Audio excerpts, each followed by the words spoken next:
Welcome, everyone, to our Experience podcast, an ASCP podcast. We have our version of Rage Against the Machine. I'm here, Tom Hansel, with my co-host, Chad Wirtz, and we are going to talk about Rage Against the Machine. Now, we can see the temperature relief on the horizon as we end summer and come close to the end of a really blistering, sizzling summertime. But more daunting heat come to us in pharmacy reimbursement challenges.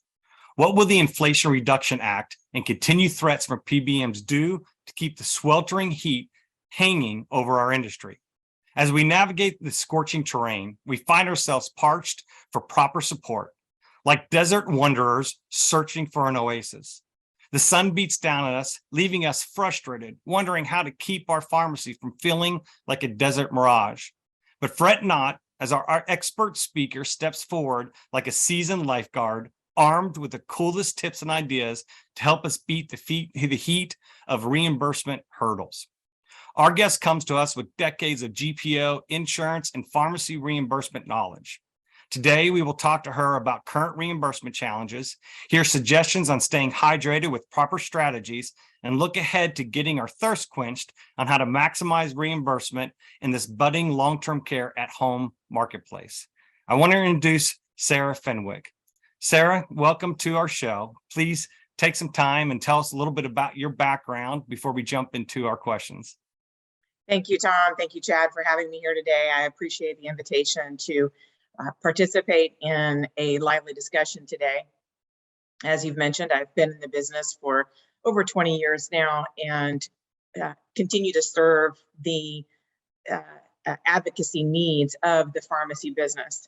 I started out my career in the PBM space and in 2009 transitioned over to the pharmacy space, working in the GPO business and retail pharmacy and long-term care pharmacy. And much of my time has been spent in the long-term care space.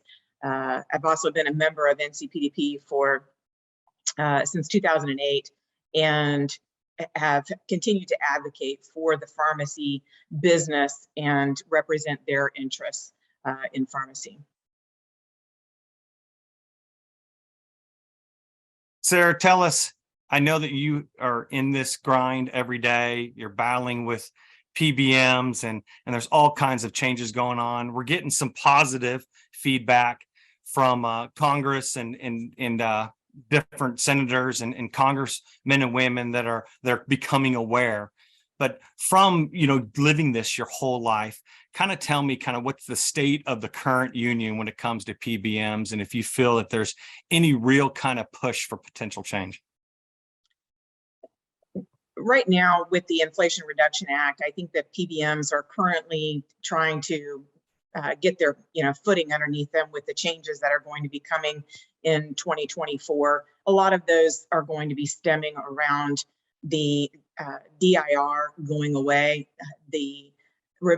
this redefinition of contracted rates for drugs is changing the landscape of the PBM industry. And so I think that they're seeing a significant shift in the paradigm of reimbursement, and they're trying to navigate that. And we're also seeing the continued market pressure on reimbursement that has been like that since the PBM business started. It's going to continue in the foreseeable future. There's not any changes that we see on the horizon within the market pressure of pharmacy. I also think that we'll continue to see mergers and acquisitions in this space relative to the competitiveness of the PBM space. It's very difficult for some of these smaller mid-sized PBMs to compete. We recently saw the Elixir business downshift on the Medicare space. And so I think that this market pressure will continue to put forth mergers and acquisitions in this space where smaller PBMs may be acquired. I also think that with the recent investigation of the PBMs by the FTC, that it could play a role in whether or not these mergers and acquisitions go through. So there's a lot of movement that we see in this space at this particular moment in time relative to the landscape of the PBM business. Now, Chad, I know that you work directly with several of our congressmen and with association and different lobbyists. What are you seeing on our push to create awareness on PBMs and any potential changes in the horizon? I mean, I think the most glaring thing in this Congress is the bipartisanship around looking at this issue, where we live in a country right now that is very divisive, and you're Republican or you're Democrat, and not only are you one of those, but you're on the far right or the far left of every issue. This does seem to be something that is getting a lot of bipartisan support, which means there's the potential to move reimbursement changes or legislation that affects PBMs. I think the critical piece to that is, do we get Congress educated enough to do it right? And that's the hard part, because you've got, obviously you have the PBM influence, you've got the pharmaceutical company influence, you've got the provider influence, and somehow out of all of that, we have to educate these individuals to make the right changes. It feels like it's moving that direction. So I would be interested in Sarah's opinion of that, but it seems to be headed that way, and I think we'll get some reforms. Whether they're exactly what we want, I think that's probably always the big question. I think from a pharmacy perspective, it probably won't be exactly what we want, but it'll be a move in that direction, and hopefully something that improves where we're going. I mean, I had a sort of off question before Sarah gets to that. There used to be a Saturday Night Live skit about banks, and it was called the Change Bank. And the whole skit was about, we can take $1 and turn it into 10 dimes. We could do 2 quarters and 5 dimes. We could do 20 nickels. And people ask us, how do we make our money? Volume. We make our money on volume. It feels like healthcare is stuck in this volume-oriented world. You need to fill more prescriptions to make enough profit to succeed. You have to see more patients to have enough profit to be a primary care physician. PBMs have to do more. We have to consolidate and get bigger. Always ends up being about volume. And I don't know if there's an answer out there to how do we fix that? So Sarah, what's your opinion, having the experience you've had? Can we shift this back to where healthcare is really about quality outcomes for people and not about, hey, I filled 1,500 scripts today, so I can survive? Yeah, that's a great question, Chad. And a lot of what we see that has driven that particular aspect of our healthcare space is preferred networks, limited networks, those kinds of things. The pharmacy community as a whole has seen so much market pressure on the price that in order for them to make money at this, they have to have more volume. So they have been pushed into this scenario from the PBM space as a result of that. And so, to your point, where is it that we get back to the point of having quality healthcare, and we're providing the right healthcare at the right time with the right products and services for that patient? And it's that Costco mentality, if you will, around that bulk buying is going to give us the revenue that we're seeking. But to your point, if we could create the value added component to say, look, we're going to manage this better, we're going to improve outcomes and help lower total cost of care, we can do that. But we have to make a sea change, and sea changes are very difficult because you're talking about changing the revenue component of not just the pharmacy community, but providers and PBMs, and health insurance plans that is in this business.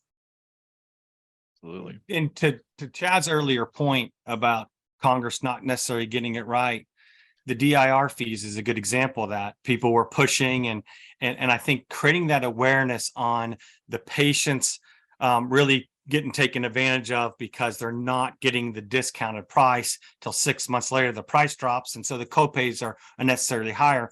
And Congress stepped in, but they kind of just moved the problem for pharmacies from one end to another. And I know coming up here this year, come January 1st, 2024, the DIR fees aren't going away. They're just getting moved over to the point of sale.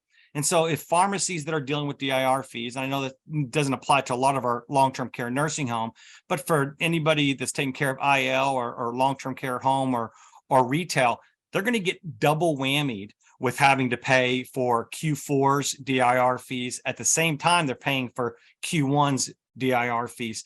Sarah, kind of through your experience, what's your thoughts and advice for pharmacies that are really facing a very difficult time come Q1 of next year? That's a great point, Tom. It is going to be very important that the pharmacies that are subject to DIR are accruing for these dollars today. So the pharmacy is reimbursed at a higher price point today because the contracted reimbursement is so beneficial to the pharmacy at the point of sale today. So that means that when the PBM is overpaying, if you will, for that product that they're dispensing, those dollars that they would be receiving in the form of payment today should be set aside so that when it comes time to pay for those dollars next year, they're not trying to pay for it out of the new reimbursement that the pharmacy receives on January 1st.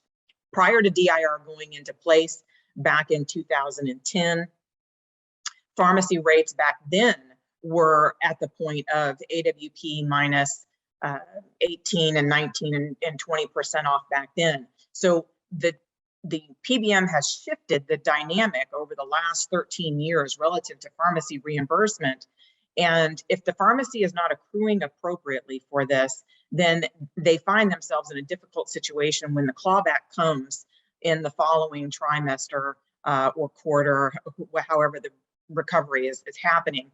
And with the new rates going into place on January 1st, pharmacies will be left in a very difficult situation of managing their revenue cycle if they've not properly accrued for it and set aside those dollars. The other component that I think really needs to be discussed with the PBM that is going to be recovering the DIR, and that is the actual cycle of recovery. We typically see the PBM recovering the revenue over a course of an 8-week period, or it could be a 10-week period, just depending upon the PBM. I would like to see discussions being had where a pharmacy being subject to DIR potentially could pay that recovery amount over a longer period of time, as opposed to the traditional 8-week or 10-week or quarter that they have been paying these DIR fees previously. Or perhaps maybe there's a scenario that plays out that says, could the generic reimbursement be somewhat higher to help offset the amounts that are going to be recovered back in that first trimester or first quarter that the pharmacy is subject to, that helps them to pay back these dollars, because they're going to get hit hard in the first 4 to 6 months of 2024.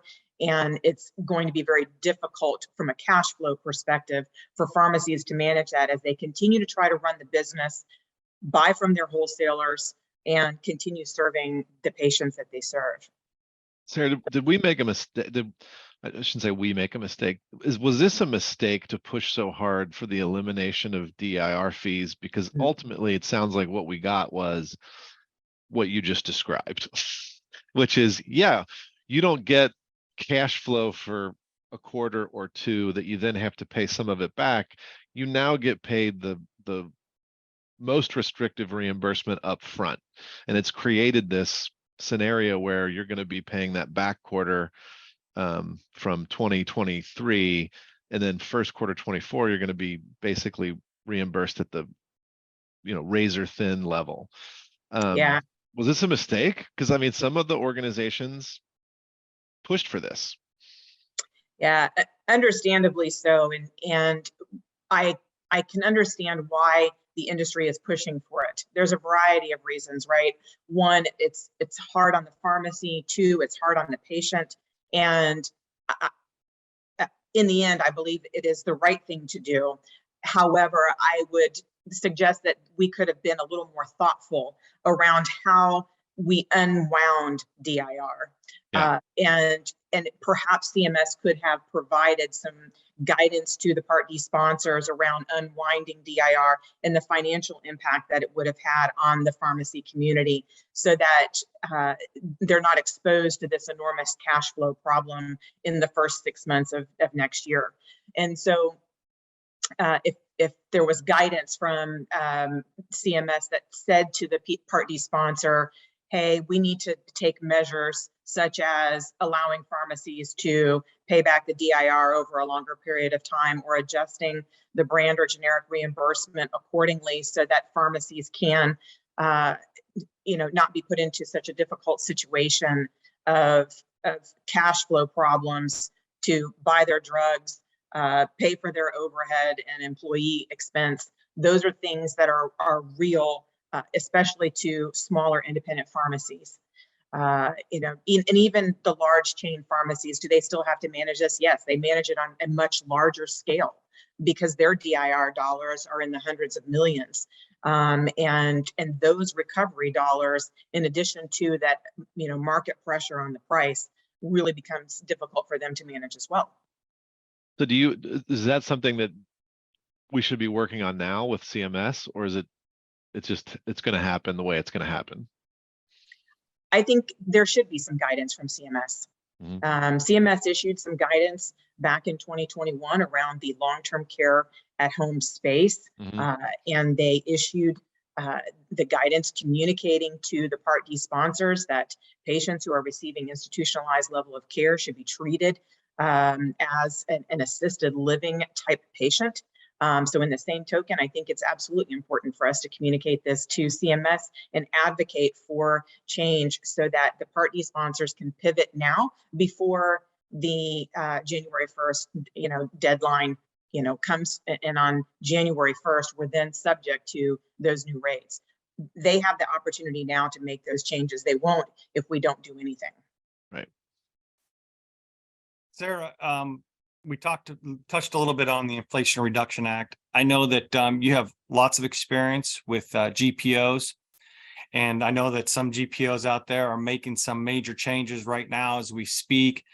I don't know if that's in preparation of lower rebates because of the Inflation Reduction Act, but just give us your kind of thoughts on the Inflation Reduction Act, the impact that's going to have to pharmacies, but specifically around how GPOs you think are going to respond in regards to rebates.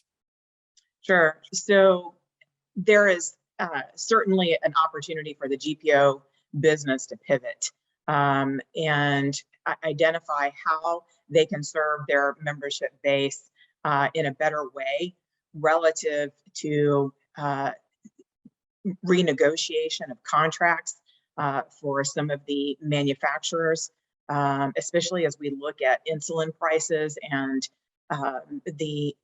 the rebate dollars that are basically going away. This is certainly going to impact pharmacy revenue as we look at the reimbursement. Obviously, cost goes down, but there's a huge dynamic here at play that our GPO business has an opportunity to solve for and be innovative and create new ways to solve for these problems. And that in turn means that they should be going after contracts with manufacturers that secure discounts that are going to help the pharmacy as they navigate the new reimbursement from the PBM space. With every action, there is a reaction. And consequently, and again, going back to the things that the Inflation Reduction Act that is having on the pharmacy space, these are to some extent things that are good for our patient population. Going back to the DIR question here just a second ago, the patient impact here is significant.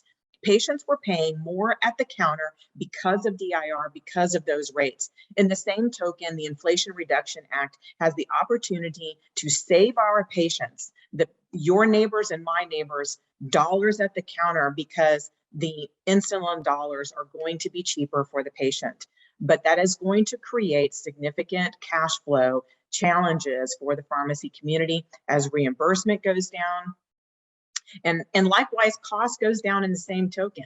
But where a pharmacy is getting reimbursed, say, $500 today for a branded diabetes product, and they're now going to get reimbursed $100 tomorrow, or whatever that new value is, they're not taking that much money to the bank anymore. They now have less dollars to work with. So that means we have an opportunity in the GPO space, or even in the PSAO space, for any pharmacies that are combo pharmacies also dealing with this, and creating new ways to work with manufacturers to bring savings. And maybe the savings don't come from the diabetes products, maybe they come from antidepressants, cancer meds, specialty products, biosimilars. Where are those additional savings going to be introduced to the pharmacy as I continue to tackle this pricing challenge as the Inflation Reduction Act carries out and we see these changes happening across our industry? I think that's the hard part on the pharmacy side, is that the pharmacies tend to be the one ending up holding the bag. Right. You know, insulin at $35 a vial it sounds great to the public. Obviously, if you're on insulin, it's a wonderful opportunity for you to get your medications cheaper. But if the PBM is fighting to maintain their revenue and the pharmaceutical company is fighting to maintain their revenue, then the pharmacy is the one that's left without anything. And I know from an insulin perspective, you know, this can affect a pharmacy anywhere from 4 to 9% of their absolute profit, which is enormous at a pharmacy. And replacing that is a challenge. And we haven't, I think, thought about these things from a policy perspective or from a congressional perspective, that it's wonderful to tell people your vaccines you have no out of pocket for your vaccine. It's wonderful to tell people your insulin's at $35. But if you're cutting the pharmacies off at the knees, you're going to have a bigger problem downstream with access. And it ultimately is not going to get us where we want to go in terms of a savings to the healthcare system as a whole.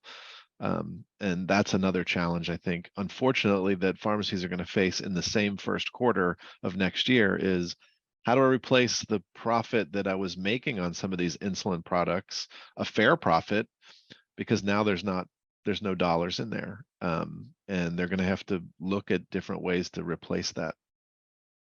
And we haven't seen the list. We're supposed to get it next month of the first 10 drugs that is going to be on the Inflation Reduction Act to go into effect in 2026.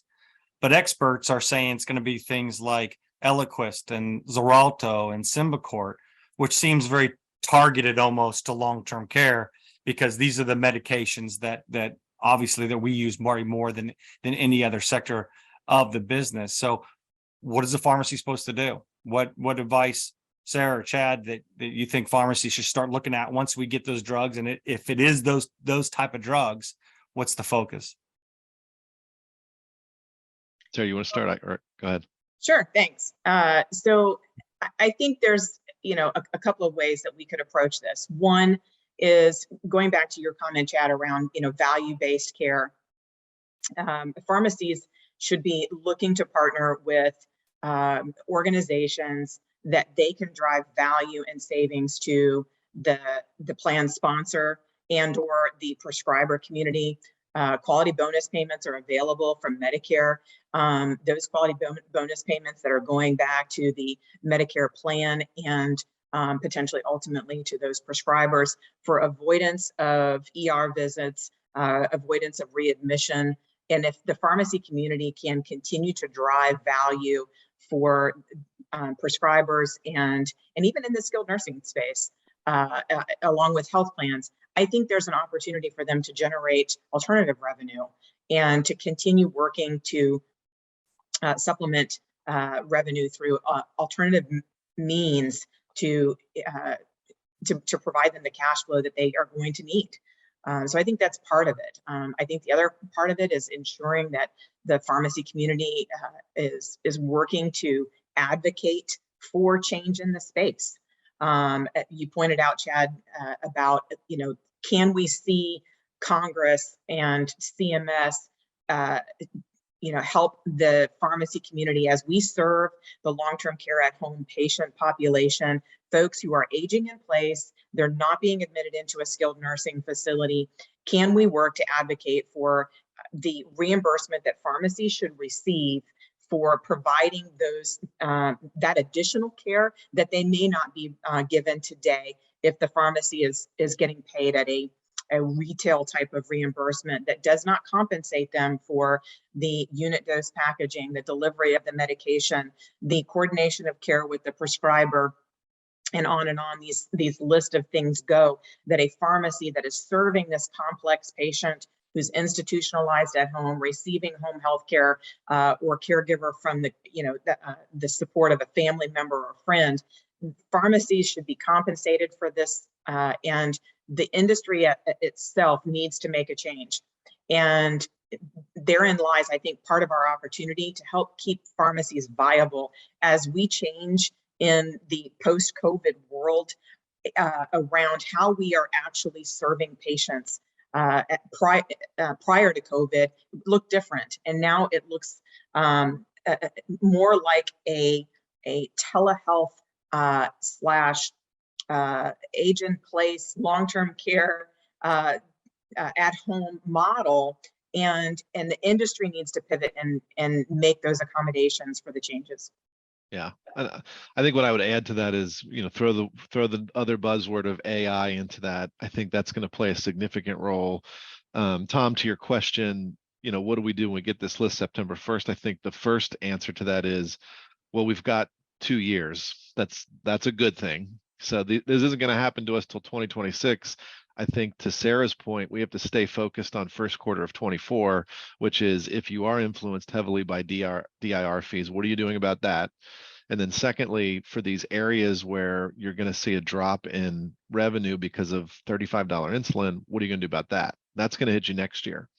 But I think therein lies part of the solution to 2026, because I think smart pharmacies are going to look at their patient bases, and they're going to maybe in some ways go back to what they maybe have done in the past, which is be more active in utilization management, be more active in formularies, be more active in identifying people that need to be on certain medications because of their setting. I used to use the example of, hospitals used to give away insulin R to homeless individuals because they're like, they need it, they're homeless. And I'm like, you just, it's benevolent that you gave them that medication for free, but you gave them the most sophisticated, difficult to manage medication to somebody that arguably doesn't even have a house. And now they have to calculate their R dose and inject themselves with it appropriately based on how they're eating in their meals. So that's it's kind of a hypocrisy. Well, you have the same thing now, is we're giving everybody their insulin at $35, but we've been using insulin for type 2 diabetics because, maybe it's the easiest way to get them to their A1C goal, when in reality, they need these new cool products like the GLP-1s that are once a week, one injection. They don't cause you to fall from hypoglycemia. They help you lose weight. Now, as of a few weeks ago, they have cardiovascular benefit. And by the way, they're expensive, but they kind of recoup some of that revenue loss from a pharmacy perspective. And guess what? You're getting them on a better drug that has better outcomes for them. So there's going to be these back and forths between providers and cost and payers as we try to get our hands around what's best for the patient. And these 10 drugs that they identify September 1st are going to fall into that same exact category. Eliquis is great. We should definitely use it, but there are going to be subsets of the population that may be better off with a different medication that may or may not be less expensive, or may not be influenced by the negotiated price of the Eliquis. So pharmacists are going to have to kind of retreat into unfortunately what they're great at, which is medication management and making good decisions for patients. And I think ultimately that helps, and it probably feeds what Sarah is suggesting, that, hey, we should pay them to do this, a fee, a flat fee, so that they're not trying to get paid to do it by utilization management strategies on higher cost drugs. So hopefully that, through this turmoil, we come to a better answer. Good. Sarah, you mentioned long-term care at home. So I thought that'd be a good opportunity to kind of pivot to that. That's another buzzword. Everyone's talking about it, except no one really has a good strategy or plan on how to do it. I know you've had a lot of experience with that at-home type of patient. What's your thoughts? Just we'll start broad here a little bit, but kind of what's your thoughts if you're a long-term care pharmacy and you're saying, man, that's lower reimbursement, that's a harder patient to service, that's extra costs, extra deliveries. I really don't want to do that unless I absolutely have to. And kind of what's your thoughts on going into that, pushing into that world? We're talking about 55 million patients versus the 4 million of institutionalized patients, and kind of what's your advice on as a pharmacy owner, long-term care pharmacy owner specifically, why they should kind of push into that market? Thanks. I think it's an opportunity for pharmacies to diversify in the space of long-term care. As I mentioned before, we're seeing an aging population that is going to age in place and not into a skilled nursing facility. We do see more assisted living facilities, popping up on every, corner in the community. But there's not any more skilled nursing facilities, being built to manage that population. And so where I see this opportunity is campuses that are independent living, moving into maybe perhaps assisted living, and then ultimately maybe stepping into skilled nursing. Our opportunity for the pharmacy industry is to help them to diversify in the space of, as patients and individuals age into long-term care, where they're going to require some form of assistance, whether it's transferring, mobilization, getting to doctor's offices and grocery stores and the like. That is where the pharmacy community can continue serving those patients for it, especially if you look at your typical combo pharmacy. There are retail on the front end, long-term care on the back end. Those pharmacies are diversifying in themselves in that space. In the same token, a closed door pharmacy can do the same thing. There are a number of closed door long-term care pharmacies out there who are already doing this today. And I think for those pharmacies that are hesitant to get into this space, there is an opportunity to explore it, advocate through the various organizations to continue to push for long-term care at home reimbursement through the payer community and through their GPO, and also through the Alliance for Long-Term Care, and get involved in this grassroots effort of making change in this space to allow patients to receive the type of care that they need to receive at home, and not be forced into a retail or model of pharmacy that is not appropriate for somebody who requires assistance. Yeah, I applaud what you're doing at Exact Care and pharmacies like yours that are out there already doing this, because you're doing it, you're proving that it can be done, and you're making a bet that I think a lot of us have made. I mean, I know I made the same bet when I came to this role at ASCP, which is that in 5, 10, 20 years, we're going to have so many older adults on so many medications that the only people positioned to help manage that are going to be pharmacies and pharmacists. That's just the reality. We're going to have 20 million more people in 5 years than we do now in that age group. If we get ahead of it and we learn and we become good at taking care of them, just like we did in long-term care back in the 70s, we're going to be positioned to when the government finally realizes, oh my God, we have to pay for these services, or we have to reimburse for these services because we have people struggling in the community because they don't have access to them. They're going to be positioned, and I think that's the bet pharmacies need to make, is that, yeah, it's challenging right now, and it's not reimbursed the way we want it, but we need to dabble in it and start doing it because it's coming. And there's really no way out for the government payers and the other payers out there. They're going to have to reimburse for these services. You mentioned assisted living. It's a hospitality model.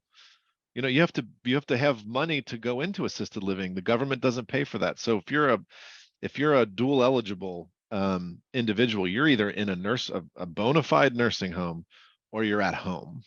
You know, maybe you have waivers in certain states. Maybe you're lucky enough to be in a PACE environment. But otherwise, those are your two answers. And the government needs to step in. I think at some point they will reimburse for some level of assisted living. And I think they have no choice but to reimburse for long-term care services at home, because there's just going to be too many people that need those benefits. So Absolutely. I think that's where it's going. Yep. Oh, go ahead, sir. You're gonna say something? No, I wholeheartedly agree with what you've said there, Chad. Yeah. It's definitely going to change, and CMS is going to have to realize that they're going to have to compensate the provider to serve these types of patients. Yep. Yeah, and I like how you're both of you the same mindset, and I guess to kind of summarize that up, a rising tide raises all boats, right? And it's about getting in there and then being an advocate, being a voice. If it's just one or two pharmacies or just a handful of associations or vendors talking about this, I don't know if much change is going to happen. But if all of pharmacy, whether they're retail background or long-term care background, if we're all coming together and joining our voices to say, hey, we need higher reimbursement because these are more complex patients. And so, sir, one of my last questions here as we kind of wrap up is what's your advice to tell pharmacies, regardless of the segment that they're servicing, on how to create more awareness and be a louder voice to support this change in reimbursement for long-term care at home? Yeah, I think one of the ways that we can do this, as I mentioned before, is getting involved with the grassroots efforts with the Alliance for Long-Term Care at Home, an organization dedicated to advocating on behalf of the long-term care pharmacy community that is trying to serve these patients who require institutionalized level of care, but can't go into the assisted living facilities that are so costly for somebody like you said, Chad, who is dual eligible. And so I think that's one of the ways we can do it. I think the other way that we do it is continue to advocate with CMS, advocate with your congressman to continue to push for these changes in this space, advocate with your GPO or your PSAO to get them engaged, get them involved in the various efforts that this space is in, because pharmacies will continue to try to differentiate themselves and diversify in this space. And the more support that we have behind this effort, the more likely we are to see change. At the beginning of the interview here, I mentioned that for the foreseeable future, we don't see any changes. And so that sea change that I mentioned only happens when people get involved and there is enough voice in the industry and in the community to advocate for this change. And then I think we can see it happen. And the reason why I say I think we can see it happen is in 2010, 2011 timeframe, there were a few PBMs in the space that didn't actually reimburse the long-term care pharmacy for assisted living facility business. Those pharmacists that have been around since then may have recalled they were getting retail reimbursement for assisted living business. And that's tough because you're providing the same level of service to that ALF that you are to a skilled nursing, with the exception of maybe chart reviews for a patient. And eventually the long-term care industry was able to make these changes with those payers, and we began seeing the assisted living facility reimbursement that we see today, and pharmacies being compensated for those services. In the same token, I believe long-term care at home can make those changes, but it only comes about because people are getting active in this space and advocating that the right thing to do for the pharmacy community is to reimburse them for the services they're providing. That's a great answer. I think it's great way to end. Chad, any other thoughts or No, questions? I think this has been awesome, Sarah. Thanks so much for the generosity of your time and your expertise. This has been great. Thank you so much for having me. It's been a pleasure, and I look forward to continuing to work to advocate on behalf of the pharmacy community. Fantastic. Well, thank you, Sarah, for your time. Thank you. Bye-bye. All right. Thanks, everybody. And we'll see you next time on the Our Experience podcast.